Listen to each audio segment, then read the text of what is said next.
Kliz, first and foremost, congratulations to you guys making it out here to the Masters LAN. And how are you guys feeling? I mean, this is going to be, the first time in a while coming back in for the international experience, and I'm sure that you guys have been looking forward to this. Yeah, it's really exciting to come here and fight against the best teams, which is like what I want, because we want to prove ourselves as one of the best teams in the world. So we really want to play as well as possible today. You guys have been really respected by the North American and European teams. A lot of times the international teams aren't really able to bring the level of competition that they want, but we just had Spacestation in here. Everybody seems to really respect the Black Dragons team and everything. What is it about your squad that makes you so much different or better than the other international guys? I think we have a squad really experienced here. A lot of players already played a lot of international tournaments, so I think that's it. And I gotta ask, do you guys think that you're gonna be able to take a game or even the set off of Spacestation? Yes, we always think that. I mean, if you don't think that, you don't get here, right? You gotta think that step. Now, with that said, Spacestation Gaming, one of the best teams in the world. How are you guys going to try and tackle what JeffHindla and BaRRaCCuDDa bring? You guys have any strategies set out? I think we're just gonna play our game. We practice a lot, and we know what's better for us. So, of course, they are the best teams here, the top 2 EU and top 2 ENA. But I think we have a chance. We are here to prove it. What has been the most difficult part about Season 5 for you guys? And I think the way the game changes like so much, so you had to basically drop down a lot of knowledge that you had in the past and make like completely new changes, change how you call some stuff and change how you build some comps. Because before it was mostly about early games in Smite competitive in general for like a long time. And now it's completely different, like you can come back even if you're way down. So you basically have to change the entire knowledge you had on the game from before. Is that a positive or a negative for Black Dragons? Are you guys better off with the new meta, or did you prefer it when it was early game focused? I think it's positive. We have a really good synergy in team fights when we have the chance to show it. In the past tournament in the SWC, we had this really bad early game, and we just lost the game in 5 minutes. Right now, we can show that we know how to play in the late game. And what would you consider probably your team's strong suit in terms of knowing and understanding when your strengths are going to be able to take off in a match? I think like we do really well on the mid and late game phase. We need to make sure we don't do like the same stupid mistakes we used to do in the early game, and then transition that into objectives and the late game fights, which I think are like are kind of easier to play and to learn, even if you're from like inferior region than early game, which is more about player skill and knowing exactly what you have to do step by step. Because if you misstep once, then you're probably gonna lose that step of the game, which is the early game. So when it comes down to it, I mean, Black Dragons, Spacestation Gaming, beyond that, I mean, what is this? What do you have set in your sights for this LAN? I think what I really want to do is to be able to finally take a set against an A or U team. We've been able to get a game in the past, but that we felt really bad because we threw the other 2 games, and one game feels like maybe they just play a bad one game for other people, which doesn't feel to us exactly. But the way to really prove ourselves is to get a set finally for our international region. And of course, who do you think is probably the player you need to look out for most on Spacestation? Baskin. Baskin for sure. Who's the player Spacestation has to look out for most on Black Dragons? All of us. I like that answer. Hey, thanks a lot, guys, for your time. Really appreciate it. One. First LAN in a while, and I know that it's all fun and games, at least if you're BaRRaCCuDDa, but in all seriousness, how have you guys been feeling being back in the LAN environment? We've been feeling really good. Our split went really well. We only dropped a few games, and between split ending and LAN starting, our practice has been really good. We feel super prepped for playing against Black Dragons and hopefully dig tomorrow. You mentioned Black Dragons. That's going to be your first team that you're playing against. What are you expecting out of these guys? International hasn't always been the strongest, but Black Dragon's kind of a step ahead, right? Yeah, honestly, Black Dragons has performed at LAN before. They've done well against North American teams. I'm pretty sure they're the strongest like international team coming here. So we've been prepping for them. We're making sure we're going to play serious. Would you consider them the same level of competition as the SPL, or? For sure, yeah. We're not going to take it lightly at all, and we're not going to pull a PBM here, hopefully. Woo! That's a pretty good one. They did say they weren't going to troll. But getting back on track, though, and you guys have kind of had some struggles, I think, mostly around the dueling. I'm mostly looking towards you, Barrett. Oh, Here thank in you. Season 5. Wow, just roast me. Hunter role has been difficult. I think we both know Yeah. how hard it is to try and seem like you're able to carry a team. So how do you think that's going to impact LAN and like LAN meta in general? Honestly, I would completely agree with you. ADC definitely wasn't impactful, and I think I was less impactful than I should have been. Pretty much this entire split. And then the first time I was ever happy with my success or my play in Season 5 was the very end of Season 5 against Trifecta and Unite. I felt like I played really well. I felt like I finally understood kind of what ADC should be doing, where I should be, not how to die to junglers or like pressure appropriately. So yeah, I feel really confident in myself as well as our dual lane potential for this lane. That's ridiculous. That was a play style choice. We've been. It is a play style choice. You've been killing it, baby. Thank you. I've always loved this. I've always loved this. And I get to be Mr. Positive. I guess I'm negative by that. When you look at the duo lane, I mean, Jeff, your performance has stood out. Not yours, Barrett. I know. Trust me, I know. I just got roasted. It's fine. Jokes aside, Jeff, you've really stepped it up in comparison to looking how you used to look once upon a time when you first started linking up. What's different this year? Again, it really is a play style thing, and I'm a support, so F me. I'm a support man. I set things up, and I'm in the right spot. At some point, you got to take credit. I love this total team trust, though, that you guys have had going on for you throughout the duration of Season 5. I think most people were kind of expecting you guys to be one of the top performing teams, if not the best team in North America here. I think you guys have done a really great job of accomplishing that. And where do you see yourselves ending up in this land? I would honestly say first or second if we play like ourselves. If we play like we've been playing online, just super clean games, super quick games, we're getting a lead, we're pushing our lead, we're punishing easy mistakes, and we're taking advantage of what the enemies are doing on the map, we should be first or second, for sure.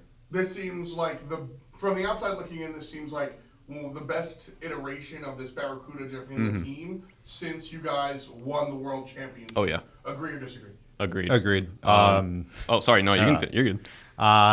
Honestly, the team works really well together. Our comms have been sick. Everyone can be pretty open, talk about what's good and what's bad, and it's just been working out. So, like Barrett said, as long as we can keep it up, we'll be good. Awesome. Good luck today in the games. Thank you. And thank you for your time. Thank you.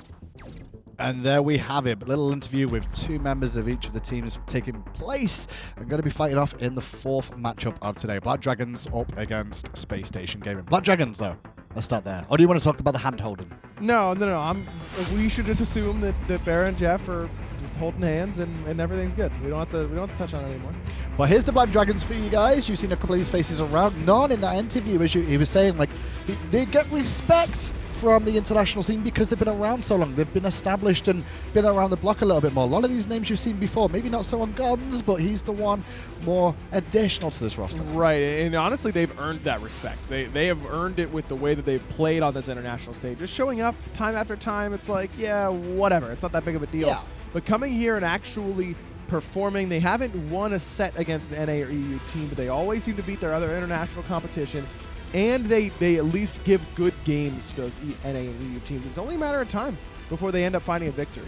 Now they've got a big challenge ahead of them today, going up against Spacestation Gaming, arguably classed as one of the best teams in the world right now. Themselves, you heard the interview, Barrett and Jeff are feeling quite confident, and it's not like them, they don't blow smoke for the sake of it. If they're saying they're feeling confident, that probably means a lot. And how could they not feel confident after the spring split that they had? I mean, with Baskin looking as good as he has looked, but the standout guy for me, besides Baskin, who has just been dominant, has been Aquarius. Aquarius' level of play this split has risen very, very quickly, and he is now, without a doubt in my mind, right there with Benji for best solo laners in North America. He's an agree. absolute beast. I actually feel silent but deadly is what he's been doing in that solo lane. Everyone overshadowing him on Spacestation, but he's not like making mistakes. He's actually putting a lot of work in every single game. And this is one of his, one of his first lands, I'd say. A bit more experience for this at the start of the year. And talking to JeffHindla a little bit just about Aquarius and in his play, Jeff was telling me that he knows where Aquarius is going to be at any given time. They haven't played together for very, very long. I mean, towards the end of last year, yes, but that it still usually takes over a year to get that sort of synergy with a player, especially that on the opposite side of the map as you with support compared to solo. But Aquarius is incredibly consistent, and it's really rare that you go, what was Aquarius doing in that situation? It just doesn't happen. Into picks and bans we go, and the question is how do Black Dragons take this game? They've said it in their interview there. They're going to play their own game, which is very important. They have to play around what their strengths are, which they mentioned as well. Nann was mentioning is team fights. Exactly, and that's totally fine, and that's the answer that they should be giving. Is we're not going to worry about what they're doing too much. We just got to play our own game. But I've said it over and over again today on this desk.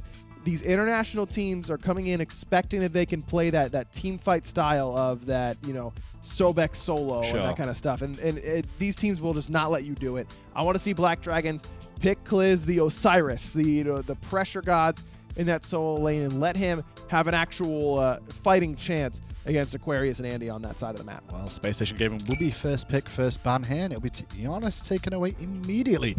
Obviously, last time I believe we saw Baskin play the Giannis, it wasn't the greatest of games, if I remember rightly so. No, but also remember the last time we played Giannis on LAN was against Energy, and he nearly single-handedly won that game. So I don't have a problem with it. Plus, Nann is a great Giannis player. Nann is the dude for me for Black Dragons, the standout player. His agony, I'm actually a little bit worried about it. Yeah, he's got a really big god pool, and I think this is a direct shot at him and kind of a respect shot at him, if you will. And speaking of Nann a little bit more, I mean, the one thing Nann's going to have to do in the mid lane is, A, deal with Baskin, who's having a fantastic season. But second of all... Wait, there's a second one after that? I thought that was all of it. He's also got zGonnZ, who I don't believe has really been to a LAN of this scale before. It's his first time in the jungle position. And having to make sure your jungler's in the right sort of mentality too, and use that experience to your advantage to help him out. Yeah, Oship, the guy that everyone kind of thinks of when it comes to Black Dragons, but mutually parting ways there, or letting him go, whatever it was. It's time for a new jungler for Black Dragons, and zGonnZ has looked very good during his short time with them. We saw him a little bit towards the end of that second phase of the Smite Global Series, and excited to see how he'll perform on this sort of stage. I just hope they come in with the confidence they've had through the SGS. Ul and Terra banned out, so they don't want to deal with that Ul in the mid lane that we've seen Baskin use so many times.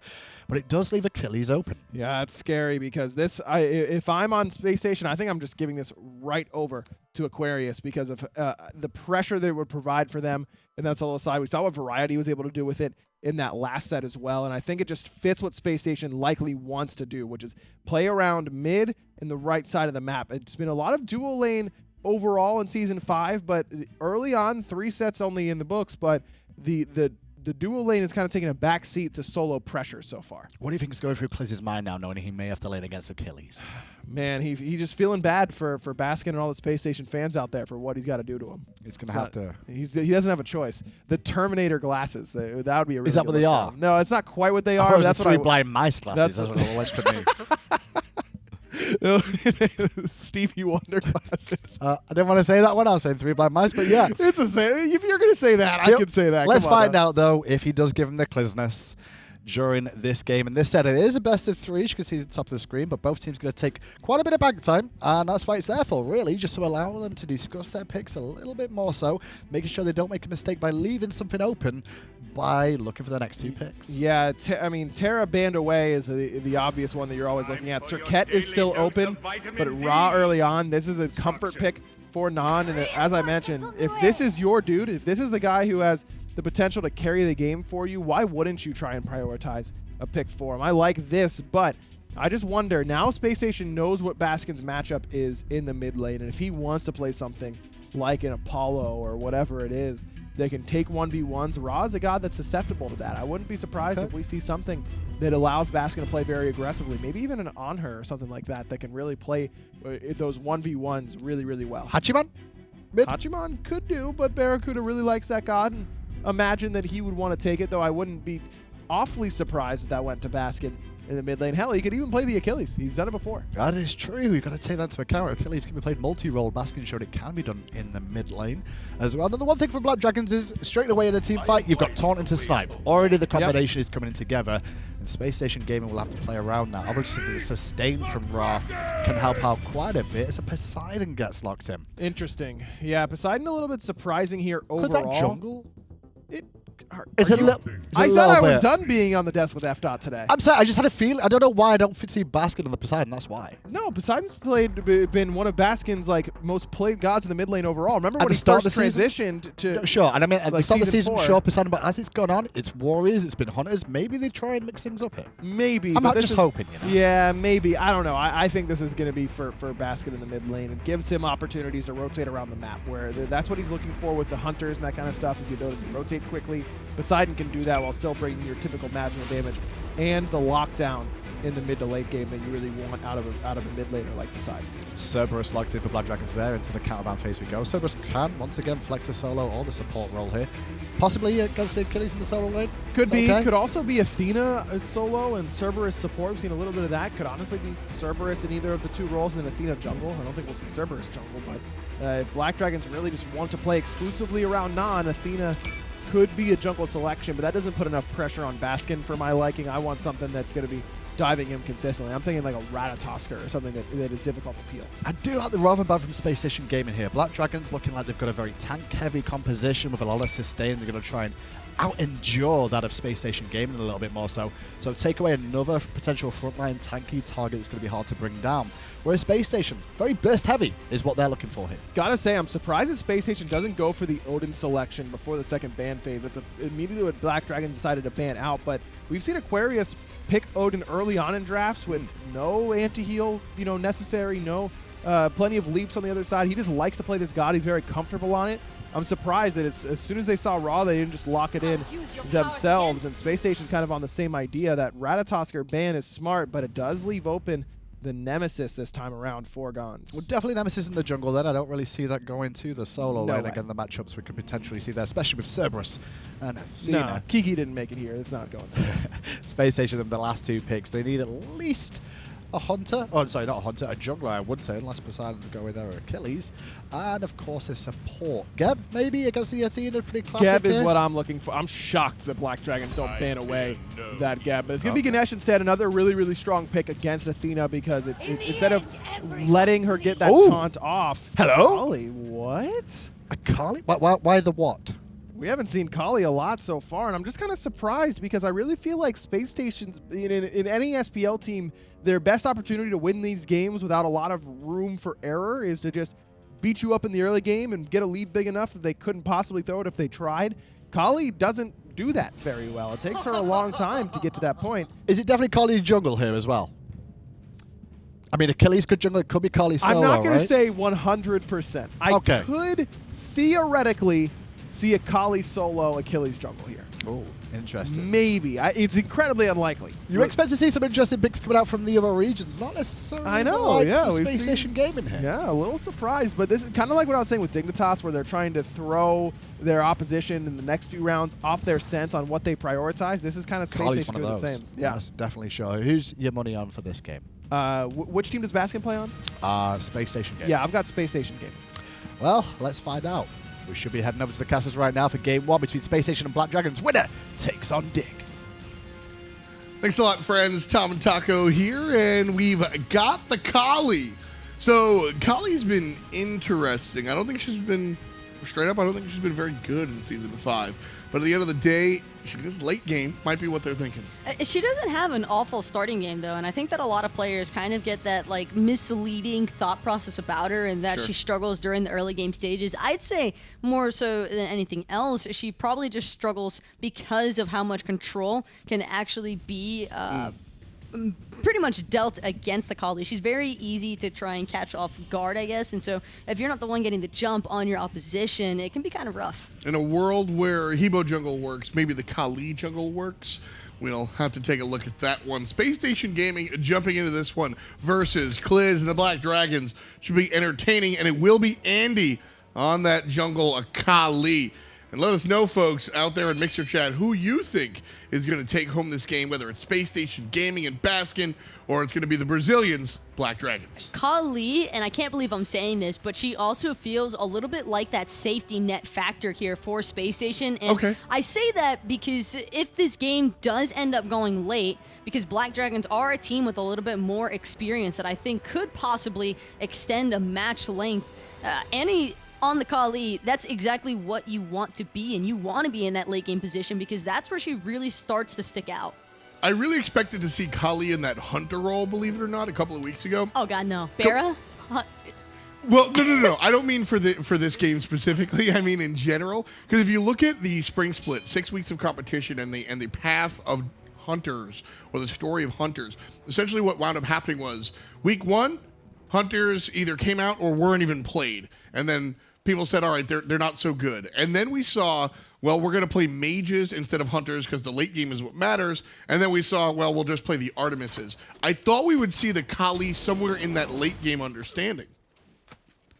I think that the main reason why a lot of players avoided that sort of situation is because there are some assassins that I think can really stand out from a hunter position, mostly looking towards like Camazotz, Neja, even Thanatos to a certain degree could really make his or hold his own in the dual lane. But Kali, it's just too risky with the clear.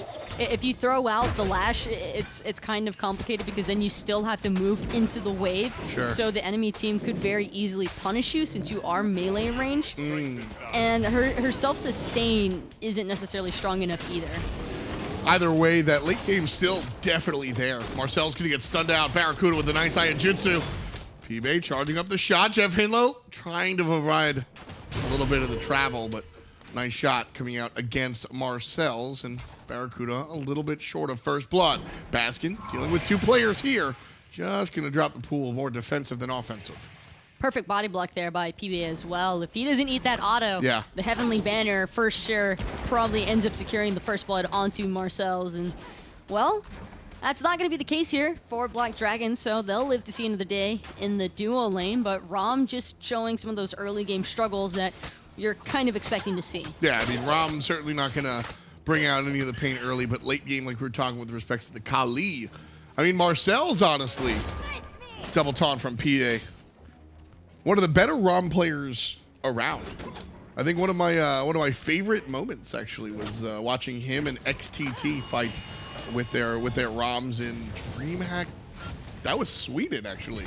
Yeah, me and Adonis casted that. It's been his go-to for a while now, though, and I think that Spacestation going into this matchup probably anticipating that MarcelZ would opt for the Ram, so as opposed to taking it, BaRRaCCuDDa just goes for an even better matchup. I do think that the Hachiman tends to get the better end of this 1v1 hunter trade, and I say that because Heavenly Banner is usually a more effective poke ability than Ram has available in his kit. Although Ram does have the Astral Barrage, which I think is what Black Dragons are really looking for here, because running the Nemesis in the composition and the Athena, there's plenty of dive potential. All MarcelZ has to do is land the shots. What I like about the Ram, less so about the Hachiman. JeffHindla gets taunted in, and damage goes right on back. BaRRaCCuDDa joins after the dashes. I feel like Hachiman is the character that gets himself in trouble, rolling forward. MarcelZ could be in trouble, but it's PIBE! Bom dia! Black Dragons with the first blood. Spacestation do find the follow-up kill, but BaRRaCCuDDa is the first to fall. It's not over just yet, though, because Solo's starting to heat up as well. Aquarius and andinster are going to make sure to clean up Black Dragon's blue buff. Kliz probably not too happy about that one. And Andy also gets to secure Aquarius' own blue. So while they might have taken a very unfortunate spill in duo, it was still a pretty even trade out. Support with the kills across the board. That said, I'm looking at Black Dragons on the Ram. Anything that accelerates, if both hunters get accelerated, that's positive for the Ram player because he's looking to get to that late game quicker than anyone else. What I was starting to say was that BaRRaCCuDDa, not BaRRaCCuDDa, but the Hachiman is sort of a jack of all trades, master of, I don't want to say none. He excels at giving his teammates attack speed so you can crush objectives. But he kind of doesn't have a bad spot throughout the game. Whereas Ram definitely does poorly early game, but I think Ram does better in the late game compared to the Hachi. Part of that kind of also depends, I think, on where your team standing is as well, because even if MarcelZ gets really far ahead off of that one laning, I don't want to really call that a positive just yet, because even though PIBE did get the first blood, it's still an Athena first blood. Had MarcelZ connected on the auto for the last hit there, I think, sure, go for it, have the time of your life on this ROM, but it's going to be pretty close, because I think Hachi, being an AA base hunter that has an attack speed steroid with the Heavenly Banner, can still match the ROM. I think, yeah, I mean, with the play across the map, and especially since the assist went to BaRRa after Jeff gets the kill, winds up essentially being a wash. In fact, we saw the grass right after it was even. Spacestation actually with a little bit of a lead now, as we've seen a couple of invades happen so far. So early, both teams willing to fight. I think that's a good sign. I definitely, I signed up for an exciting one. So this is what I'm getting. MarcelZ and BaRRaCCuDDa back and forth. And that's where the attack speed steroid comes into play. BaRRa still looking for more on these autos. Does get the better end of it for now, but MarcelZ might have stayed up just a little bit too long here. Jeff, though, not going to offer the Dharmic Pillars. Thought that was going to be a quick engage. I think he was fine. Oh, Baskin drops the Kraken onto Nann, the jump forward, and andinster. Cleans up one. PIBE comes here, taunts Andy under the tower, but that'll just be about it. Going back to the duo lane, I actually really liked that play from MarcelZ. He was playing into BaRRaCCuDDa. He knew that Jeff was there because his Athena was down low looking in the enemy jungle. So he knew that there was a support there and nobody else. So MarcelZ kind of played that really kind of daring Jeff, I think, to drop the pillars. I think that's what he was honestly looking for. He was looking to get ganked knowing he was safe. I think that Spacestation still get the kill, though, before Black Dragons could even have a chance to respond. Between the mounted archery and the Dharmic Pillars ticks, that's a lot of slows being added on top of each other. And he gets credit for the minions there, but PIBE has been kind of this 0.5 jungler. His Nemesis has just been sitting in Black Dragon's jungle the entire time, and PIBE has taken it upon himself to find himself in the enemy jungle. You can see Black Dragons have wards right where andinster is by the Kali, right where Baskin is by the mid lane as well. Black Dragons, that's all PIBE. PIBE has been in the enemy jungle more often than his own, and he's largely been by himself, both giving MarcelZ an opportunity to get some free farm, still trailing to BaRRa, and also getting an eye out on there, waiting for zGonnZ to go and find a big spot.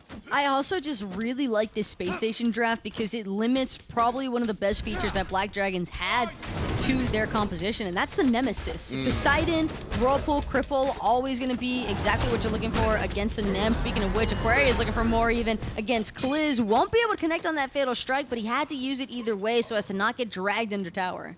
zGonnZ is here, though. Aquarius just going to walk up and clear the wave a little bit. zGonnZ trying to think about this one. The ultimate is on cooldown, but still wants to play it safe. Hiding here and just going to go up for the blue buff instead. Easy peasy this time around. Teams tied up here early on. But because zGonnZ was on the opposite side of the map, Andy and Baskin are already situated for their next play onto Nann. Right as he came back to lane, he's going to be headed straight back to base.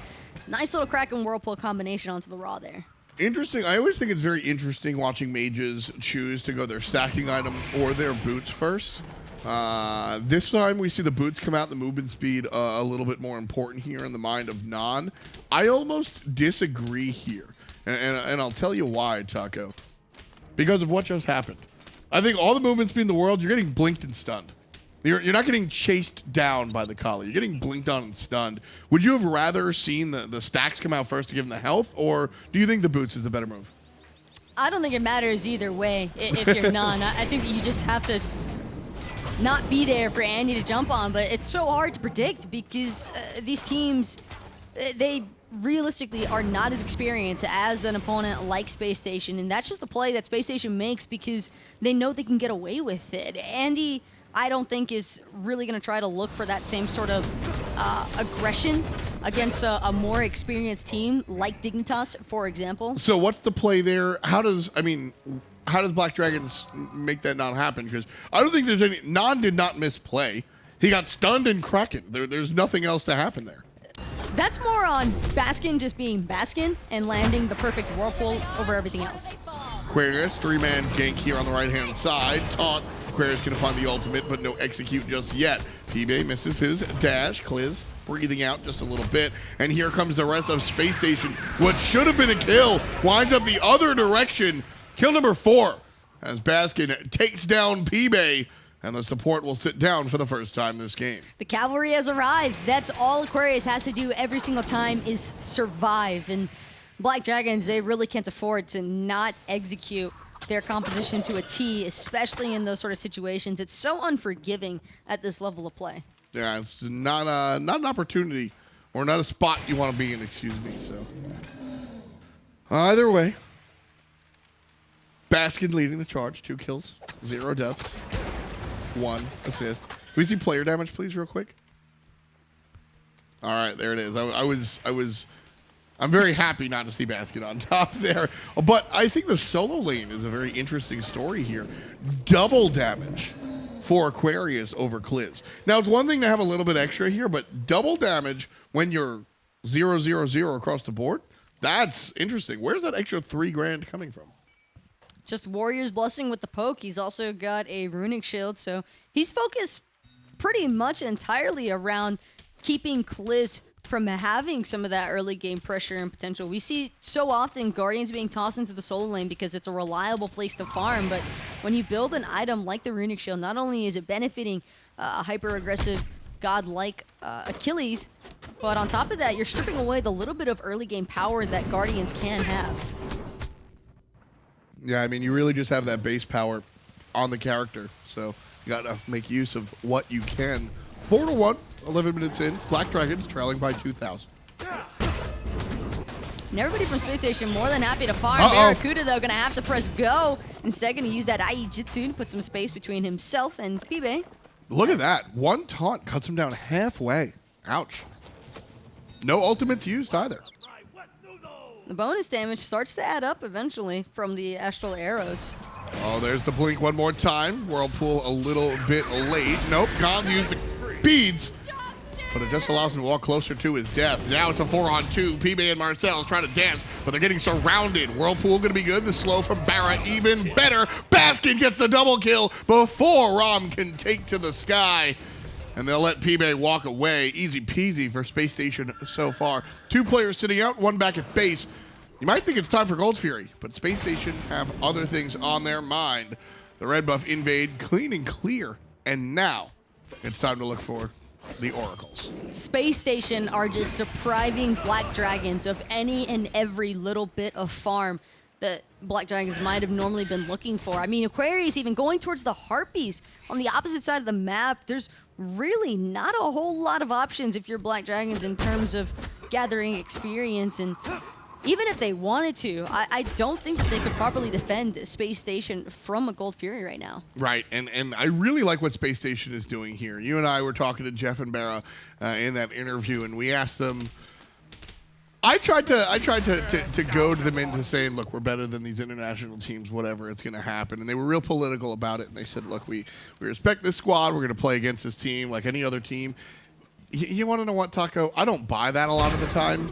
Watching Space Station play here, this is exactly how they would play against any other team. But remember, we did have to redo it. And the first time around, I was mean. It was a little bit different because BaRRa and Jeff both specifically said, we're not looking to PBM it.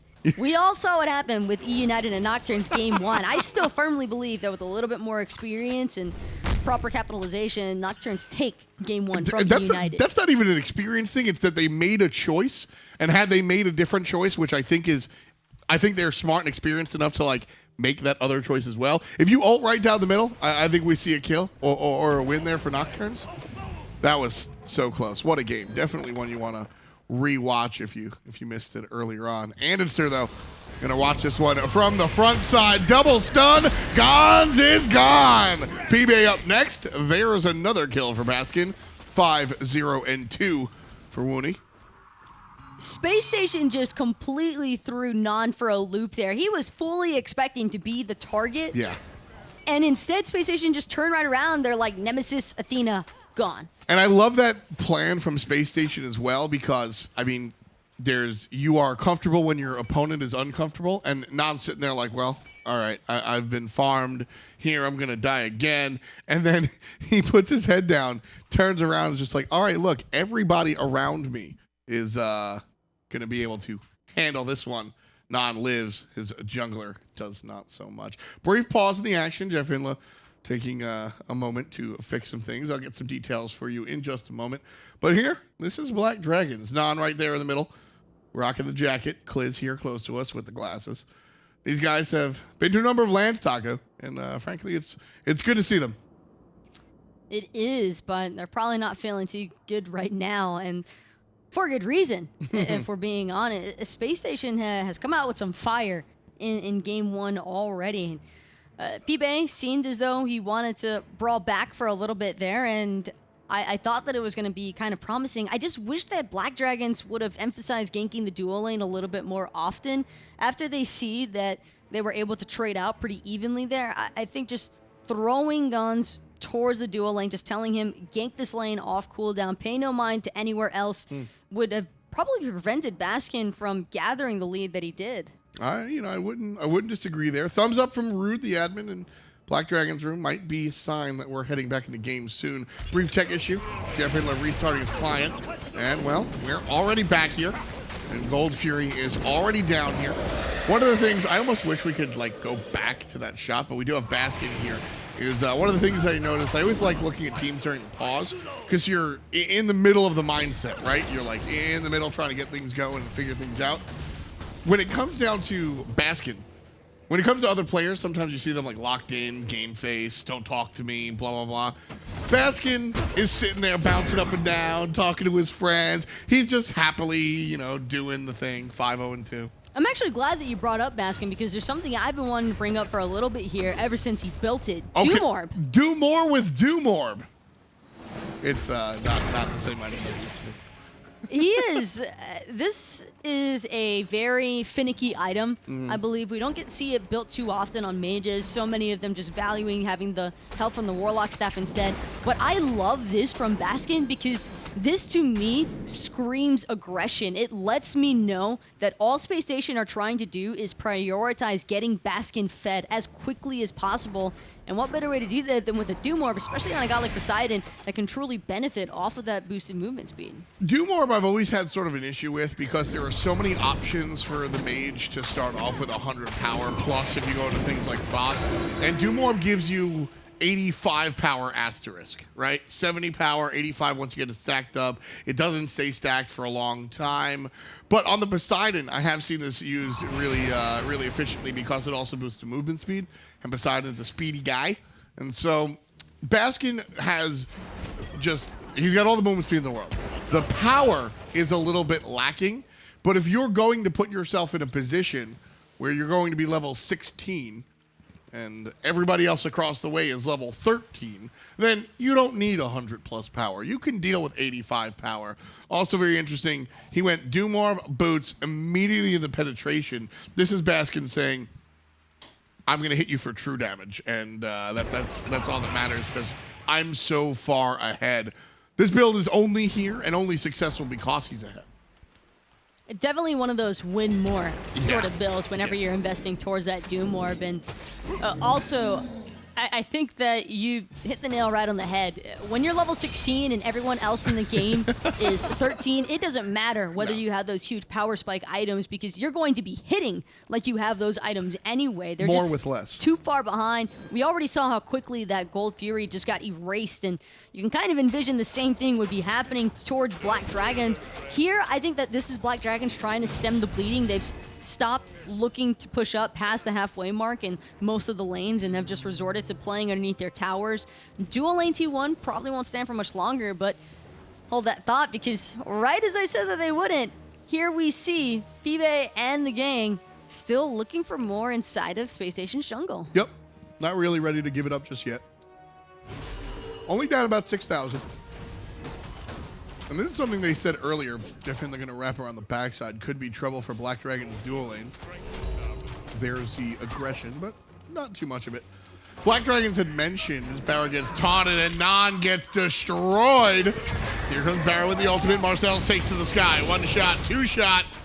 Barra's gonna get hit. Oh, he misses the third. MarcelZ gets the shield, and BaRRa gets the kill. Double digits for SSG.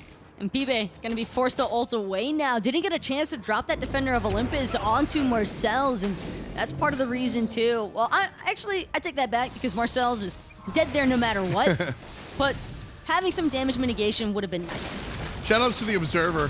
Really smart ward placement that he pointed out right there. Look at Black Dragon. So they have these wards. This is a really traditional ward, but that one by the tier 2 tower, Spacestation took that pathing 3 separate times. Twice on Nann and then once not on Nann. So kind of nice adaptation from Black Dragons. They had the vision, but still weren't able to do anything about it. Here comes the counter aggression. BaRRa falls down. Nice combination of the Nemesis and the Athena. But the fight back could be bad. 2 players on PIBE. And the tier 2 tower on the left side just barely staying alive. Blink forward. There's the stun. There's the hit. Baskin steals it away from Andy. Ha ha ha. That was his target, too. That was his target. Not like it matters because Andy's still full health anyway, and same can't be said for that T2 tower. Now you get extra gold. Oof. 1 for Baskin, 1 for Andy. You get extra gold when you kill your target. I don't think Andy really cares about that as much as he cares about the kill, because Andy's doing well enough as is. He's level 17, 2 levels directly above zGonnZ, and well, this has just been rough stuff all around for Black Dragons. Every single promising opportunity that they've had has just been immediately stomped right out by Spacestation. But this is just the Spacestation you expect to see. Yes, and that's kind of where I was going with it, is that Black Dragons is arguably number 1 or 2 international, right? I think that Nocturne's really turned up. Nice ult for ult right there. I think that Nocturne's really turned up, but historically Black Dragons has kind of been the favorite. What's up? I just realized Aquarius has speed buff, which means that he stole the Nemesis speed buff, which means that zGonnZ is probably suffering from, like, grade A depression right now. Yeah, not having a good game here, level 15. But my point going with Spacestation was that for a long time, Spacestation or whatever brand that the whole BaRRa, Jeff, this squad was under, when they played against teams that were... We just haven't seen this level of dominance from these guys in a long time. Even when they played against the international teams or the squads that were a little bit less experienced than themselves, they would win, and handedly, but never like this. This is, to me, a direct result of the North American and European teams both trying to improve their own craft. No one's really satisfied with, okay, we can beat each other, what next anymore? Yeah. Everybody wants to just continue improving no matter what, and it's very clear in their gameplay. Kraken used on Kliz here as he makes the rotation to the fire giant, jumped on the back line, and andinster will find kill number 3. But yeah, for me it was all about Season 5 and watching the change here, because I think that players, and I don't mean to, you know, I think Season 5 breathed a new life into a lot of the players out here, and everybody has kind of really stepped it up, and in general, the teams look stronger. I remember Jeff even saying, way before this LAN was about to happen, that a lot of the teams, there isn't really a very clear meta. I think that Trixtank and Jeff are both covering that with you, actually, on the Esports Weekly show, where everybody kind of has their own flavor right now. There isn't really that super distinct meta that you have to follow or else you're just going to end up losing. And I love that. Yes. Because everybody mixing up and like bringing out all of this variety inside of their gameplay, it's just so much fun to see it come to light. So, I mean, we all know I like to see the janky stuff, so sure, there's that. But for me, it's also, there's not a correct way to play Smite right now, which I think is really fun, because it used to be, all right, this is the meta. What team is the best at this meta, right? And if you were the best at X, Y, or Z, then you would excel in that moment. But now, it's much less about this individual meta and more about, so what makes you good at Smite? And Cherio goes, well, I'm good at playing tanky junglers and setting up for my team. And Spacestation goes, we have the best mid laner on the entire planet. And then Energy goes, we have the best jungler on the entire planet. And then other teams go, we play through our solo laner. You look at LG, and they've been successful playing through their hunter, the position that is looked down on this season. And whatever your team is good at, you can hone that skill instead of honing somebody else's skill. And I think that is what makes Season 5 so competitive, because people are just bringing their own game to the ball field. I also feel that while those are definite possibilities to just focus on boosting one of your teammates to, or elevating a teammate, I should say, to that carry position, I also really feel as though every single member of this Space Station roster has the potential to step it up if needed. That's a big part of it as well. I mean, I completely agree. We've seen Baskin most of the time. Most of the time it's Baskin. Sometimes it's Andy, sometimes it's Aquarius.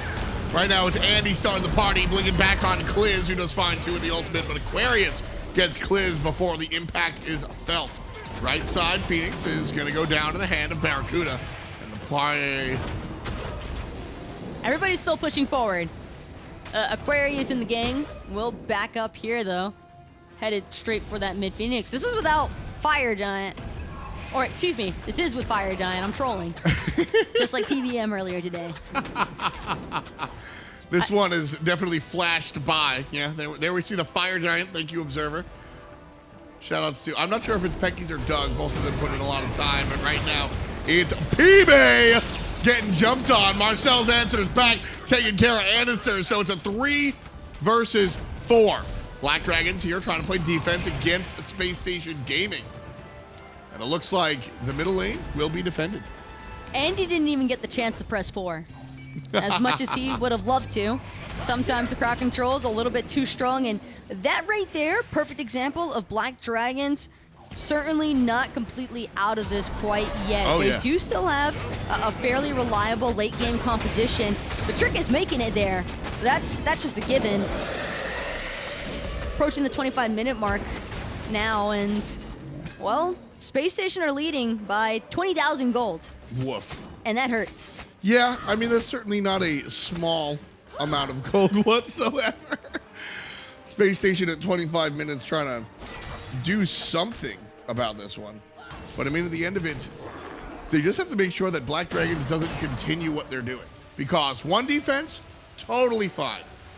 2 defenses, we got to talk. 3 defenses, all of a sudden everybody's 6 slotted.